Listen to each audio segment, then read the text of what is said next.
Hi, this is Anna Crowe with the Get Real podcast, where CEOs, CMOs, and communications experts share their real advice. It's 6 questions under 9 minutes because we get to it real fast. So let's get to it. I'm excited to have today's guest on. In a few sentences, could you please tell us who you are and what you do? I'm Harry Arnett. I'm the CEO of Municipal, which is a brand that just launched this past fall, in the fall of 2020. Fantastic. And Harry, what would you say is the best thing about being a leader in your industry? I think it's the effect that we can have on the people that not just work for Municipal, but fans of our brand. And you have a much more direct impact into the types of things that are going to change people's lives. And of course, that starts with our employees. So the culture and the environment that we're trying to create, where people can come in, or in these days, work remotely, but together, and really feel like their work matters, and be in an environment that's going to encourage creativity and positivity, is a lot more possible when you sit at the top of the org chart than it is if you sit somewhere down the org chart. So it's really been a privilege to have been a part of the startup as the CEO, because we were able to kind of start with values and culture versus having somebody hand that over to us. I love that. And I've been following the brand since you guys got started and just been seeing some really great things that you've been doing, just from content to product, et cetera. And you mentioned culture and you mentioned human interaction and teams, which takes us to the next question around connections. I hear from other executives that creating authentic connections can be challenging when there's a lot of noise. And that could be your team or your customers, partners, et cetera. I'd love to hear your take on that.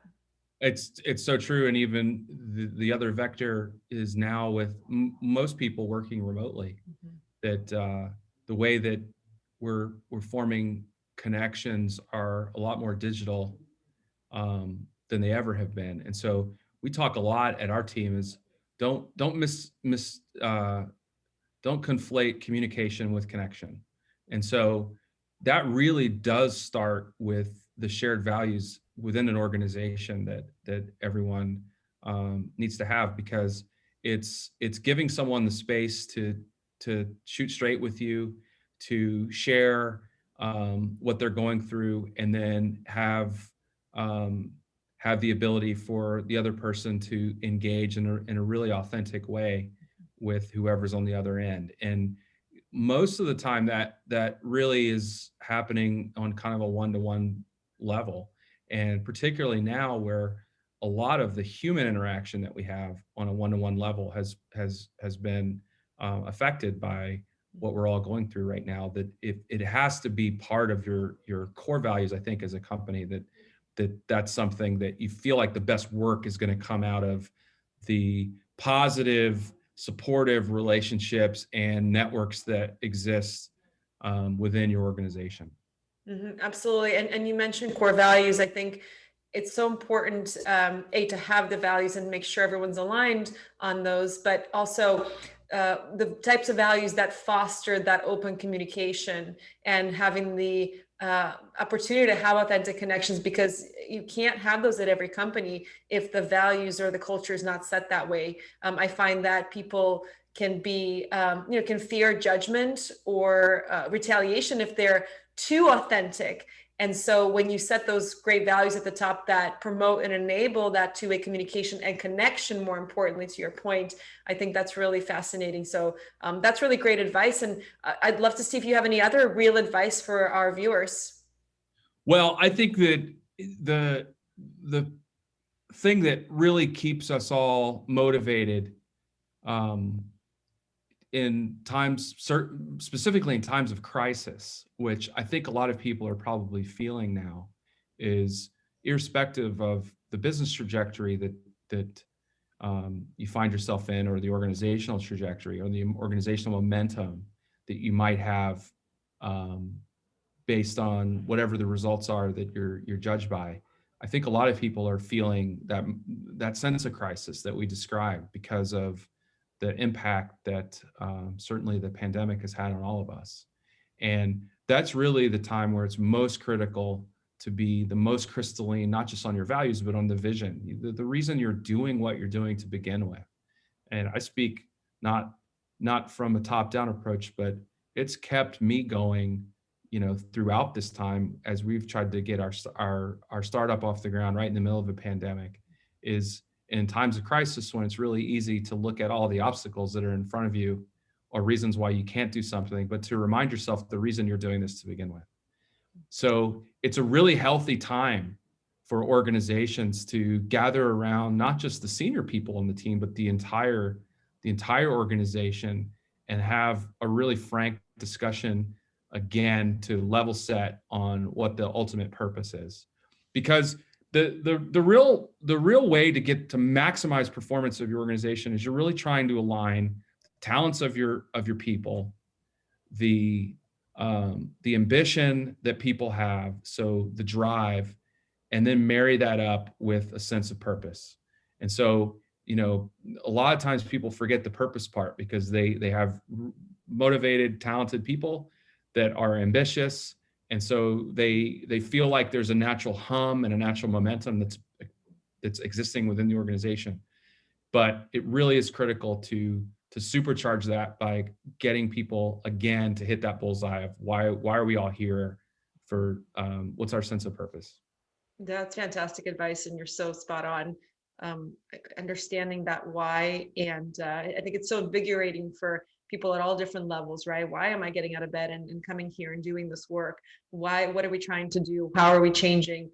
Whether it's the industry, the world, the standard, doesn't matter, right? Everybody's got their different why, but I love that advice. So thank you. And Anna, I think as leaders too, we maybe we have it in our heads a lot, that because we're kind of thinking about it all the time, but you can't over communicate that. You really have to err on the side of feeling like incredibly redundant about it, because we're going to be the ones that are holding on to that the most intensely and the most regularly. So we have to err on the side of over communicating that to the rest of the people that are around us.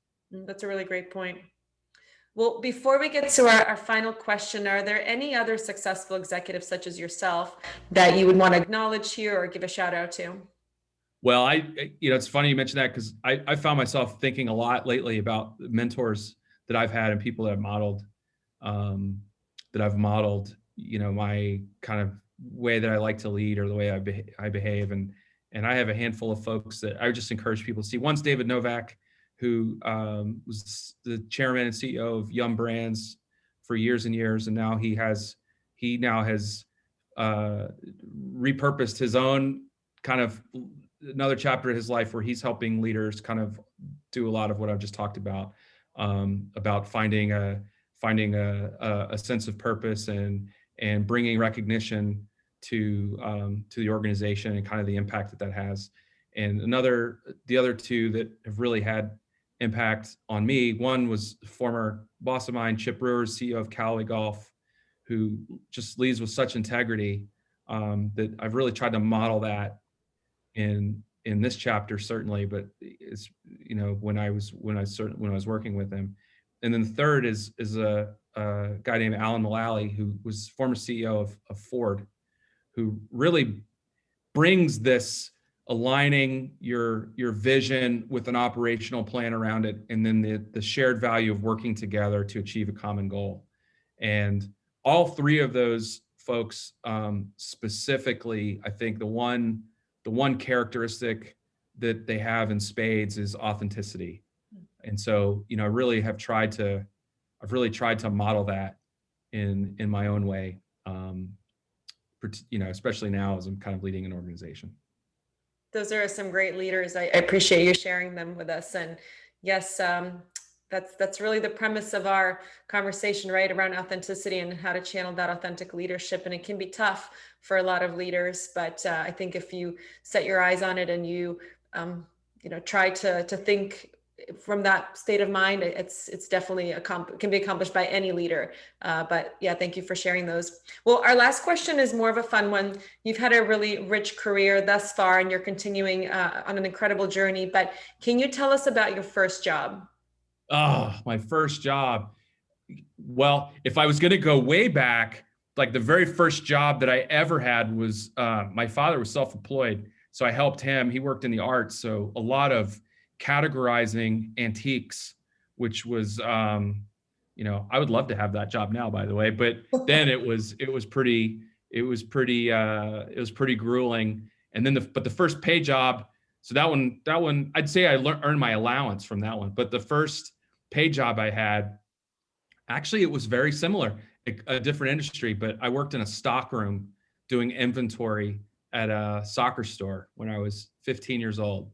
And what I learned about that is that's a great way to learn the business. But when you're in the stock room, what you want to do is get out of the stock room.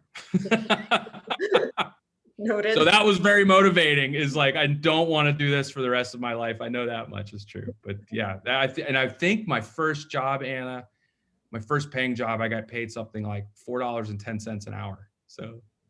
Wow. Was that minimum wage at the time? That was minimum wage back in the day. Yeah. Nice, nice. Well, very cool. Harry, how could people get a hold of you or learn more about Municipal and all the things you guys are doing? Well, municipal.com is our website, and it's sport utility gear. So it's the most comfortable, stylish versions of the stuff you wear every day. It's really our new take on athleisure, and you can check us out there at municipal.com. That's the same on social. We're Municipal on Instagram and Twitter as well. And then me, I'm on Twitter and Instagram, and I'm just Harry Arnett on both. And I love to hear from people, talk about leadership, talk about sports, really talk about anything, farm animals, whatever people want to talk about, I'm into. Fantastic. Well, I really appreciate you joining me this afternoon. And for everyone watching, this is Anna Crowe. For more insights, visit us at crowepr.com. Thanks so much.